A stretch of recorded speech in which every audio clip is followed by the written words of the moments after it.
Մարդկության պատմության գաղտնի փաստաթղթերի աշխարհի ամենահարուստ հավաքածուի Վատիկանի գաղտնի արխիվների տնօրեն Սերջիո Պագանոյի հայտարարությունը, թե այս տարի բացվող Lux in Arcana ցուցահանդեսում կլինեն նաև փաստաթղթեր Օսմանյան կայսրությունում հայերի ծրագրված բնաջնջման մասին ռումբի պայթյունի ազդեցություն գործեց Թուրքիայում։ Խուճապահար եղած թուրքական մամուլի համար Մոնսինյոր Պագանոն բացահայտեց թուրք զինվորականների ու ոստիկանների մի քանի զեկուցագրեր հայերի տեղահանությունների ու զանգվածային սպանությունների մասին, ինչը ել ավելի բարդացրեց ժխտողական քաղաքականություն վարող թուրքական իշխանությունների դրությունը։ Այդ փաստաթղթերի փաթեթները դեռ սպասում են ցուցադրության իրենց հերթին, իսկ մինչև այդ մենք կշարունակենք պատմել արդեն հետազոտված փաստաթղթերի մասին, այն փաստաթղթերի, որոնք պատմեն, թե ինչպես են հայկական Նախիջևանի տարածքում հայտնված վաճկատուն ցեղախմբերը բազմապատկվել, իսկ հայերը տեղահանվել կամ բռնի մահմեդականացվել, եւ թե ինչպես մարդաբանները կարող են ապացուցել, որ այսօրվա Նախիջևանի ադրբեջանցի կոչվող բնակչության մեծ մասը հայերի հետնորդներն են։ Ընդամենը մի քանի հետազոտողներ հսկայական աշխատանք են կատարում այդ փաստաթղթերը վատիկանյան անծայր արխիվների բազում հատորներից պեղելու եւ հայագիտությանը, հետեւաբար նաեւ մեր հանրությանը մատչելի դարձնելու համար։ Այդ հետազոտողներից մեկի հետ զրուցել է մեր թղթակից Տաթևիկ Նալբանդյանը եւ շատ հետաքրքիր մանրամասներ բարձել մեր պատմության, համեմատաբար մի փոքր, բայց նշանակալի դրվագի ու այդ տասնամյակներին կատարվածի մինչեւ մեր օրերը թողած ազդեցության ու հետևանքների մասին։ Նամակագրություն է հոգևոր առաջնորդների հասարակ փաստաթղթերի այս ծանր փաթեթը միջնադարի մի քրեական գործ է Վատիկանի արխիվներից։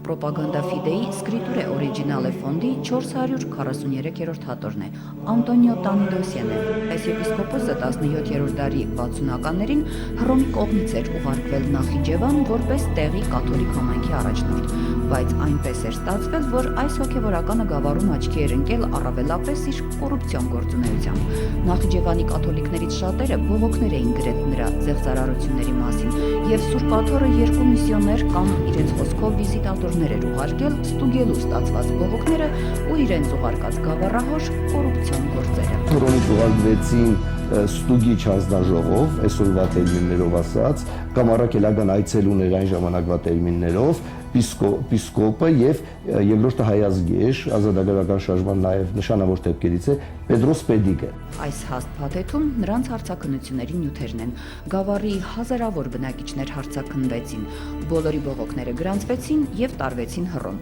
Ցուցմունք տվողների մեջ եւ հայեր կան, եւ պարսիկներ, եւ արդեն թուրքացած քրդեր, որոնք մանրամասն պատմում են գավառահոր զեղծարարությունների եւ նույնիսկ այն մասին, թե ինչպես է նա խափանել ժամերկությունը ու հին ուղղափառների խոստովանությունը։ Վկայությունը հայերեն, ես Հաջի Իմամ Վերդո, ուշադրիր անունը, թուրք է։ Վերո գրյալ մեր Գեղին Ջամիաթին, ջամիաթը ժողովրդին, անչափ զուլմ սիտամ արավ վերո գրյալ Գեղին, զուլում արեց այս վերո գրյալ Գեղին, թե հային, թե թուրքին, թե ֆրանգին, որպես միոչե այդ արավ ինքն վերո գրյալ պատվական հորը խնդրելով ի նման է, որ մեր Դադաստանն անը եւ Սուրբ ժողովը Հռոմի հավատացնի ժողովն է։ Արզ անի, որպես եկեղեցին երկու օր դուրը պնդել տվուց ժամը հագելատվե երկու օր եկեղեցու դուրը ժամակրկությունը խափանեց։ Սա մի դրվագ է հայ միջնադարյան կյանքից, որպես քրեական գործ սրա վաղեմության ժամկետն իհարկե անցել է, բայց այս փաստաթղթերն այսօր անգնահատելի արժեք ունեն հետազոտողների համար։ Դրանցում գրանցված են այնպիսի տեղեկություններ, որոնց օգնությամբ կարելի է վերականգնել պատմական անցուդարձը, մարդկային կամ միջեթնիկական հարաբերություններից մինչև քաղաքական ու տնտեսական իրողություններ։ Վատիկանի եւ պրոպագանդա ֆիդեի դիվաններում հայկական շրջաններին առնչվող ամենախոշոր հավաքածուն Նախիջևանի վերաբերյալ է, ասում է Մերուժան Կարապետյանը, քանի որ այստեղ լատին եկեղեցուն պատկանող թեմ էր ձևավորվել դեռ 14-րդ դարից։ Ունիթորներ անունով հայտնի այս համայնքը իր գոյությունը պահպանեց 4 դար։ Համայնքի հոգևոր ադմինիստրատիվ ղեկավարությունը ամենօրյա նամակագրության մեջ էր Հռոմի հետ, եւ այդ նամակագրությունը խնամքով դասակարգված պահվում է Վատիկանի արխիվներում։ Դրանցից 12000 էջ պատճենահանված բերել է Մերուժան Կարապետյանը դեռ 90-ականներին։ Ինչ են բացահայտում այդ էջերը։ Այդ փաստաթղթերն անշուշտ կաթոլիկ համայնքի ներքին կյանքի մասին են, բայց դրանց շնորհիվ կարելի է լիարժեք ուսումնասիրել Նախիջևանի 16-ից 18-րդ դարերի պատմությունը եւ նույնիսկ վերականգնել, ասենք, տոպոգրաֆիկ պատկերը։ Օրինակ, համաձայն Նախիջևանի հայ կաթոլիկ arczepiskopos Ազարիա Ֆրիտոնի 1601 թվականի զեկուցագրի Նախիջևանում կար 1780 տուն կամ 19400 հոգի հայ կաթոլիկ։ Եթե նկատի ունենանք, որ այս մոտ 20,000-անոց թեմա ամբողջ գավառի հայության 1/10-ն էր, ապա կարելի է պատկերացնել ամբողջ Նախիջևանի հայերի թիվը։ Բայց նույն ժամանակ, նույն տարիներին 1620-30-ականներին արդեն Շահ Աբբասից արդեն 30-40 տարի հետո մինչև 55 թիվը 6 անգամ Արևելյան Հայաստանով ճամփորդած Տավերնին արդեն հրաբարակում է որոշակի թվեր։ Օրինակ, ոչ թե բնակության մասին, բայց ասում է, որ Թոխատից մինչև Թավրիզ, այսինքն բուն մեծ հայքի տարածքը նկատի ունի, ասում է ամեն 40 հայի դիմաց մեկ մահմեդական հազիվ գտնվի։ Այսինքն հայ բնակչության առկայությունը այլալեզու կամ այլակրոն բնակչության առումով ֆիքսվում է, արձանագրվում է եվրոպացի հեղինակների աղբյուրների կողմից։ Արևելյան Հայաստանի այլ գավառների թվում Նախիջևանը եւս մեծ մասամբ դատարկվեց իր հիմնական հայ բնակչությունից թուրք-պարսկական երկարատև պատերազմների 1604-ից 5 թվերին Սեֆյան Իրանի Շահ Աբբասի իրականացրած հայերի բռնագաղթի հետևանքով եւ այլ էթնիկ տարրի քրդական ու թյուրքական ցեղերի բնակեցմամբ։ Դրան զուգահեռ բռնի մահմեդականացումը Օսմանյան կայսրությունում եւ Սեֆյան Իրանում փոխարինվեց նոր քաղաքականությամբ։ Մահմեդականությունը պարտադրվում էր տնտեսական լծակներով։ Այդ նպատակին ծառայող զորեղ համակարգ էր Իմամ Ջաֆարի անունով օրենքը։ Այդ օրենքի համաձայն մահմեդականություն ընդունած նախկին քրիստոնյան իրավունք էր ստանում ժառանգելու իր բոլոր ազգականների ունեցվածքը մինչև 7 սերունդ։ Դժվար թե ընտանիքի մեծաթիվ անդամների մեջ չգտնվեր մեկը, որ չդառնար մահմեդական հանուն ունեցվածքի։ Այս օրենքի գործած ավերածությունների մասին հարյուրավոր վկայություններ կան լատին միսիոներների նամակներում։ Մեկ-երկուսը ես ձեզ ուղղակի ընթերցեմ։ Պողոս Փիրոմալին Փառացի գրում է ընդդեմ քրիստոնեայության, մասնավորապես հայ քրիստոնեայության եւ հայության դեմ ընդունված այս ավերիչ օրենքի մասին։ 1680-81 թվականներին Հալեպում Լյուդովիկոս 14-րդի հյուպատոս Ֆրանսուଆ Պիկեն, օրինակ հadouk դիմեց ուրեմն Նախիջևանի հայ կաթոլիկներին ուրեմն մահմեդականացումից փրկելու համար խնդրեց թագավորի անմիջական միջնորդությունը։ Եվ ինքը ճանապարհորդելուց Նախիջևանում անցնելուց անձամբ ինքը հետաքրքիր ձևակերպում ունի։ Ասում են Նախիջևանում մահմեդականությունը հիմնավորվել է բռնությամբ։ 1632 օգոստոսի 19-ը Պողոս 5-րդ պապին խնդրում է միջոցներ ձեռքառնել հայերին փրկելու այս կաթոլիկ հայերի մասին է խոսքը այս օրենքի գործունեությունից։ 1633 հուլիսի 19-ը Պապը Սպահանի լատին եպիսկոպոսի ձեռքով դիմում է շահին կասեցնելու համար այս օրենքը։ 1635 Փիրոմալին նամակում նորից է խոսում այս եւ Աբարաներում 15 հայեր Աբարաներ գյուղը առաջնորդարանի 15 հայեր մահմեդականացան։ 1638 Պաջեցին եւս Սպահանից գրում է, որ իրենց համայնքից այսօր 3 քրիստոնյա մահմեդական դարձավ։ 1657 Պողոս Փիրոմալին է գրում, որ համաձայն այս օրենքի Քրնա եւ Սալտախ գյուղերում 130 ընտանիք իրենց ունեցվածքից չզրկվելու համար մահմեդական դարձան։ Իսկ Աբարաներից 60 ընտանիք եւս ասում է թուրք դարձավ։ Չի ասում մահմեդական, թուրք դարձավ։ Եվ խնդրում է Պաբի եւ Իսպանիայի թագավորի միջամտությունը շահի առաջ կասեցնելու օրենքը։ 1658 թվին Մադրիդի պապական նվիրակն է դիմում հավատացյուրի նախագահ կարդինալ Բարբերինին, խնդրելով, որ թագավորին նամակ գրել տայի նպաստ Նախիջևանի հայ կաթոլիկների, քանի որ երկու գյուղեր ամբողջովին մահմեդականացել են, բուժում է նվիրակը։ 1660-ի մայիսի 15-ին Թոխատից Անտոնիո Տանին է խնդրում հավատացյուրի քարտուղարին, որպեսզի պապը հորդորի եվրոպական քրիստոնյա թագավորներին գրելու Պարսկաստանի շահին կախակայելու այս օրենքը։ 1674-ի մարտի 24-ին Ապարաներից Նախիջևանի Մատթեոս Ավանիսենց arczepiskopos-ը օգնություն է խնդրում ընդդեմ հավատափոխության հավատասփյուր ժողովից, տեղեկացնելով, որ Գանձագյուղում բոլորը մահմեդական են եւ միայն 10 կաթոլիկ է մնացել։ Եթե 1-2 տարի էլ անցնի, ոչ մի քրիստոնյա չի մնա, եզրակացնում է Նախիջևանի arczepiskopos-ը։ Այս օրենքի պատճառով միայն անցյալ տարի 250 հոգի մահմեդականացավ։ 1679-ին Հալեպում Լյուդովիկոս 14-րդի հյուպատոսին գրում է պապական նվիրակ Թոմազո Պինադերենսը։ Բազմաթիվ այսպիսի նամակներ են վկայում այս օրենքի հետևանքով օրեցօր աճող մահմեդականների թիվը եւ կամ հայ կաթոլիկների արտագաղթն ու փախուստը։ Հայ կաթոլիկների հավատափոխությունն ու փախուստը համատարած է 1692-ին գրում է Դավիթ Ավանեսենցս Մահանից, իսկ 17-րդ դարի նշանավոր միսիոներ Արևելքում ֆրանսիական ռեզիդենտ եւ Իրանի մեծ գիտակ Ռաֆայել Դյումանը արձանագրում է. Մաքիավելական այս օրենքը բազմաթիվ մարդկանց դրդում է սխալ քայլերի, որքան իրենց ունեցվածքը փրկելու, նույնքան էլ ուրիշի հարստությանը տիրանալու նպատակով։ Իդեպ այս օրենքի գործունեությունը եւ նոր մահմեդականների, ջադիդ ու իսլամների առաջացումը եվրոպական աղբյուրները բացատրում են, օրինակ բերելով հայերին։ Եվս մեկ վկայություն, որ օրենքը ընդունվել էր հիմնականում Իրանի ամենամեծ քրիստոնեական համայնքի հայերի դեմ։ Շահական հրովարտակը կամ իսլամական դատարանի որոշումը, շարիաթի որոշումը բառացիորեն այդպես է սկսվում։ Եթե որևէ հայ մահմեդականանա, այսինքն սա վկայում է նրա մասին, որ օրենքը ընդունված էր հիմնականում Իրանի ամենախոշոր քրիստոնյա համայնքի հայերի հետ կապված, հայերի առնչությամբ։ Եվ ճիշտ այսպես էլ հասկացել էր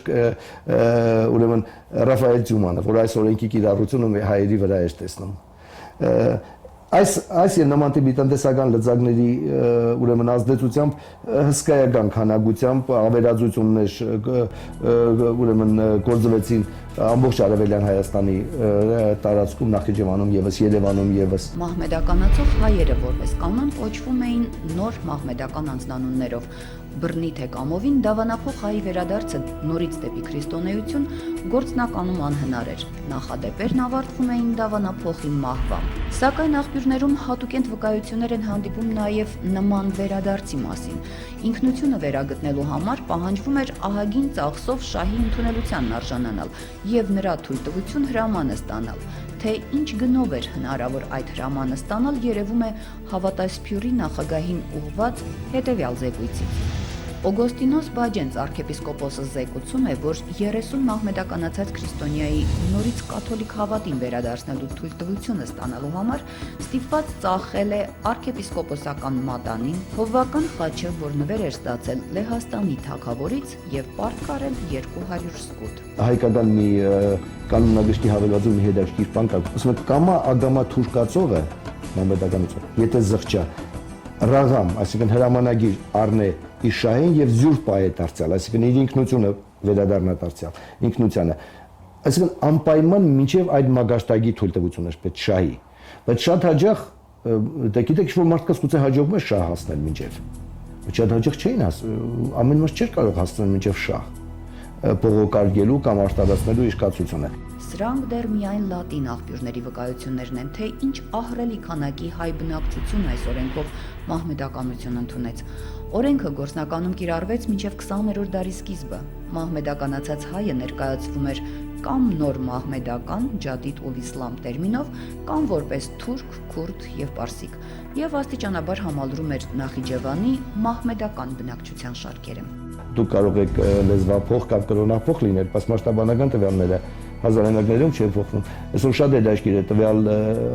այդ գյուղերում ներկայիս ադրբեջանական բնակչության մասշտաբանական ուսումնասիրությունները կատարել, որովհետև ամենայն հավանականությամբ դրա նախկին դավանափոխ հայերն են։ Քիչ չէր նաև այն մարդկանց թիվը, որոնք չցանկանալով իսլամ ընդունել, լքում էին հայրենի բնակավայրերը։ Մասնավորապես Վատիկանի փաստաթղթերը միաձայն վկայում են արդեն 17-րդ դարի վերջից սկսած Նախիջևանի հայ կաթոլիկների զանգվածային արտագաղթերի մասին։ Նախիջևանահայության գաղթի հիմնական ուղղությունների մասին խոսում են նրանց թողած եկեղեցիները, մատուռները, տապանակարերը։ Սկզբում նրանք հաստատվում էին Փոքր Ասիայում, Իզմիր, Բուրսա, Պոլիս, այնտեղից էլ Եվրոպա եւ հիմնականում Իտալիա։ Նախիջևանահայության հետքերով լցված է ամբողջ Եվրոպան, Մերձավոր Արևելքը եւ ամբողջ Եվրոպան։ Եթե 16-րդ դարում դուք այսինքն օրինակ Հալեպի հայկական գերեզմանատանը կարող եք հարյուրներով տեսնել ճյուղայեցի խոջաների տապանակարեր, դրանից հետո արդեն 17-րդ դարերում ամբողջ Եվրոպայում դուք անընդհատ կհանդիպեք ագուլեցիների, շորոտեցիների, ճյուղայեցիների տաբանակարեր, որ Վենետիկ է, Լիվորնո է, Ջենովա է։ Սա օրինակ շորոտեցի վաճառականի 18-րդ դարի տապանակար է, որ գտնվեց 20 տարի առաջ Հարավսլավիայում Սարայևոյի կենտրոնական հրապարակի պեղումների ժամանակ։ Այժմ քաղաքի թանգարանում է պահվում։ Իսկ բուն Նախիջևանի հուշարձաններից այսօր հավանաբար ոչ մի հետք չի մնացել։ Դրանց գոյության միակ ապացույցը անցած դարի 60-ականներին Արգամ Այվազյանի ջանքերով հրատարակված այս լուսանկարներն են։ Նախիջևանի 6 գավառների խաչքարերն ու վիմագիր ժառանգությունը ներկայացնող 6 հատորները։ Առաջին հատորը ճյուղայի վիմագրությունն է, Ագուլիսի հատորը, ուրեմն Երնջակ, Նախիջևան շարուշ, Կողթեն եւ Ճաուկ շահապոնք։ Այսինքն բոլոր այն գյուղերը, որոնց մասին մենք խոսում էինք, սա այդ գյուղերի վիմագիր ժառանգությունն է, որ այլևս այսօր գոյություն չունի։ Իսկ Նախիջևանի հայ կաթոլիկ բնակչության արտագաղթի վերջին ակորդը 1752 թվականին էր, երբ Ազատ խան Ավղանը ավերեց Նախիջևանի համարյա բոլոր հայկական գյուղերը եւ ով դեռ չէր հասցրել արտագաղթել, գերի տարվեց։ Այս ամենը աստիճանաբար հանգեցրեց գավառի քրիստոնյաների թվի նոսրացման ու ի վերջո 18-րդ դարի կեսերից կաթոլիկ համայնքի կենսագործունեությունը դադարեց, արձանագրում են Վատիկանի փաստաթղթերը։ Ճիշտ նույն ժամանակ Նախիջևանի Շահկերտ Ղազանչի գյուղի հայերը ապստամբելով տեղի խանի դեմ տեղափոխվեցին Ղարաբաղ, Շուշի, որտեղ հիմնեցին Ղազանչեցոց եկեղեցին։ Տաթևիկ Նալբանդյան, Արման Ղարիբյան, Հակոբ Փափազյան, առաջին լրատվական։ Մենք կշարունակենք Սուրբ Աթոռի արխիվների հայոց պատմության ամենահետաքրքիր դրվագներին վերաբերող փաստաթղթերի մասին մեր հետազոտական եւ փաստավավերագրական շարքը։ Վատիկանի արխիվների մասին մեր հաջորդ պատմությունը Գանձասարի կաթողիկոսական աթոռի, հայ մելիքների, Իսրայելորի եւ Հռոմի պապերի միջև նամակագրության մասին է։ Հայ եկեղեցական, քաղաքական ու ռազմական գործիչները այդպիսով ըստ էության բանացություններ են վարել Հայաստանի ազատագրության գործում նաև սրբազան քահանայապետերի եւ Սուրբ Աթոռի աջակցությունը ստանալու համար։